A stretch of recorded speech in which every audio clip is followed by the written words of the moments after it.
Praise the lord. ఈరోజు మీకోసం జీవము గల దేవుని మాట లూకాసు వార్త 19వ అధ్యాయము 10వ వచనం. నశించిన దానిని వెదికి రక్షించుటకు మనుష్య కుమారుడు వచ్చెను. ఆదాము అవ్వ పాపం చేయుట వలన దేవునికి దూరమై దేవుని దగ్గర నుండి పొందుకున్నవన్నీ కోల్పోయారు. అలాగునే ఆదాము సంతానము మైన మనము కూడా అన్నీ కోల్పోయిన వారముగా ఉన్నప్పుడు దేవుడు ఆయనతో కోల్పోయిన సహవాసము, నిత్య జీవము, అలాగనే తండ్రి ఆయన పిల్లలకి ఇచ్చిన అధికారము తిరిగి ఇచ్చుటకు తన సొంత కుమారుణ్ణి అనగా యేసుక్రీస్తు వారిని ఈ లోకానికి పంపించి ఉన్నాడు. కనుక యేసుక్రీస్తు వారి ఎడ్ల మరి విశ్వాసం ఉంచి ఆయన నిన్ను వెదికి రక్షించుటకు ఈ లోకమునకు మనుష్య కుమారునిగా శరీరధారి ఈ లోకానికి వచ్చెను.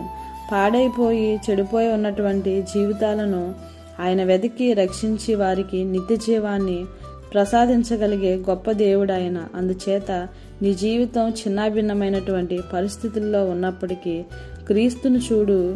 ఆయన నిన్ను ప్రేమించి హత్తుకుని చివరి వరకు కూడా నిన్ను నడిపిస్తాడు, నిన్ను బలపరుస్తాడు. కనుక దేవుడు మాటల ప్రకారం నీ జీవితం ఉన్నదో లేదో సరిచూసుకుని సరిచేసుకో. ఆయన వాక్కుల చేత నిత్యము కూడా నడిపించేవాడు. దేవుడు నిన్ను దీవించి ఆశీర్వదిస్తాడు. దేవుడి మాటలను ప్రతి ఒక్కరి హృదయంలో బలపరచునుగాక. ఆమేన్. ప్రార్థన. ప్రేమమయుడైన తండ్రి, మీకు వందనములు దేవా. మీరు లోకానికి వచ్చుడు గల ఉద్దేశము తెలుసుకుని మీ ఎడ్ల విశ్వాసం ఉంచి విధేయత కలిగి భక్తి శ్రద్ధలతో ప్రభా మిమ్మల్ని సేవించేటటువంటి భాగ్యమును మా అందరికీ దయచేయమని యేసుక్రీస్తు వారి నామములో ప్రార్థిస్తున్నాను తండ్రి. ఆమేన్.